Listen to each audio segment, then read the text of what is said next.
Hello friends, आप लोगों का स्वागत है हमारे यूट्यूब चैनल कविंदर भैया पर। तो आज हम देखेंगे कक्षा 10 का नागरिक शास्त्र पार्ट 1। पाठ का नाम है सत्ता की साझेदारी। तो देखिए दोस्तों, जैसा कि हमने इस वीडियो में इस पाठ का बहुविकल्पीय प्रश्न लिया है, तो चलिए देखते हैं। जैसा कि प्रश्न 1 है, निम्नलिखित में से कौन श्रीलंका की एकमात्र आधिकारिक भाषा है? विकल्प है सिंहली, तमिल, हिंदी या अंग्रेजी। इसका सही हो जाएगा विकल्प ए यानी कि सिंहली। अगला प्रश्न दूसरा है, निम्नलिखित में से कौन श्रीलंकाई तमिलों की प्रारंभिक मांगों में से एक नहीं थी? विकल्प है एक स्वतंत्र तमिल राज्य का निर्माण, विकल्प बी है नौकरी और शिक्षा हासिल करने में समान अवसर, विकल्प सी है क्षेत्रीय स्वायत्तता, विकल्प डी है तमिल को आधिकारिक भाषा के रूप में मान्यता। तो हमें बताना है कि उनकी मांगों में से कौन नहीं है। तो जो विकल्प ए है यानी एक स्वतंत्र तमिल राज्य का निर्माण, उनकी मांग नहीं थी, यानी कि विकल्प ए बिल्कुल सही हो जाएगा। अगला है, श्रीलंका की जनसंख्या में सबसे बड़ा हिस्सा किस प्रमुख सामाजिक समूह का है? विकल्प है मुसलमानों का, भारतीय तमिल का, श्रीलंकाई तमिल का या सिंहल का। इसका सही हो जाएगा विकल्प डी यानी कि सिंहल का। अगला है, वह सरकार जिसमें दो या दो से अधिक राजनीतिक दलों द्वारा सत्ता साझा की जाती है कहलाती है। बोला है दो या दो से अधिक राजनीतिक दल, उसे क्या बोलते हैं? विकल्प है गठबंधन सरकार, संघीय सरकार, एकात्मक सरकार या सामुदायिक सरकार। इसका सही हो जाएगा विकल्प ए यानी कि गठबंधन सरकार। अगला है प्रश्न, बेल्जियम में जर्मन भाषी लोगों का प्रतिशत कितना है? विकल्प है 10, 20, 30 या 40%। तो इसका सही हो जाएगा विकल्प ए यानी कि 10%। बेल्जियम में सिर्फ 10% लोग हैं जो जर्मन भाषी हैं, यानी जर्मन भाषा बोलते हैं। अगला है, सरकार के उच्च और निम्न स्तरों के बीच शक्तियों के विभाजन को कहा जाता है। विकल्प है क्षैतिज वितरण, समानांतर वितरण, ऊर्ध्वाधर विभाजन या विकर्ण विभाजन।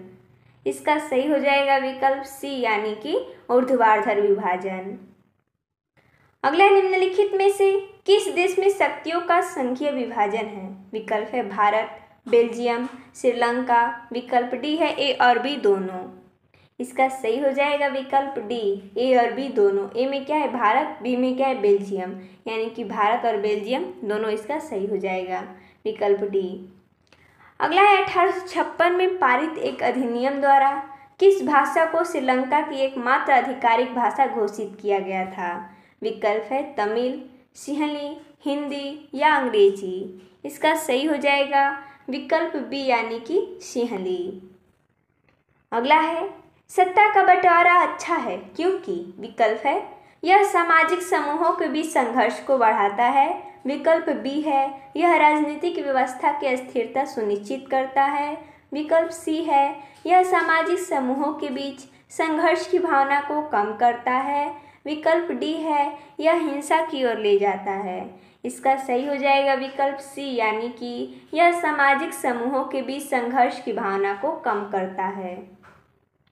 अगला है, निम्नलिखित में से किस देश में बहुसंख्यकवाद के सिद्धांत के कारण गृह युद्ध हुआ? विकल्प है पाकिस्तान, श्रीलंका, बेल्जियम या भारत। इसका सही हो जाएगा विकल्प बी यानी कि श्रीलंका। अगला है, निम्नलिखित में से कौन सत्ता के बंटवारे का वैध कारण नहीं है? विकल्प है बहुसंख्यकवाद के लिए, लोकतंत्र का हिस्सा और पार्षद होने के नाते, तनाव कम करने के लिए या राजनीतिक स्थिरता के लिए। इसका सही हो जाएगा विकल्प ए यानी कि बहुसंख्यकवाद के लिए। अगला है, निम्नलिखित में से किस समुदाय ने ब्रुसेल्स में बहुमत का गठन किया? विकल्प है फ्रेंच बोलना, डच भाषी, जर्मन बोलना या इनमें से कोई भी नहीं। इसका सही हो जाएगा विकल्प ए यानी कि फ्रेंच बोलना। अगला, निम्नलिखित में से कौन सा समुदाय श्रीलंका से संबंधित नहीं है? विकल्प है सिंहल, भारतीय तमिल, पारसियों या श्रीलंकाई तमिल। इसका सही हो जाएगा विकल्प सी यानी कि पारसियों। अगला है, बेल्जियम में सामान्यतः कौन सी दो भाषाएं बोली जाती हैं? विकल्प है फ्रांसीसी और अंग्रेजी, डच और अंग्रेजी, फ्रेंच और डच या डच और सिंहली। इसका सही हो जाएगा विकल्प सी यानी कि फ्रेंच और डच। अगला है, अधिकांश सिंहली भाषी लोग हैं। विकल्प है बौद्ध, हिंदुओं, मुसलमानों या ईसाइयों। यानी सिंहली भाषी के लोग कैसे धर्म के हैं या कौन से धर्म में हैं? तो वो क्या है, बौद्ध है। इसका सही हो जाएगा विकल्प ए यानी कि बौद्ध हो।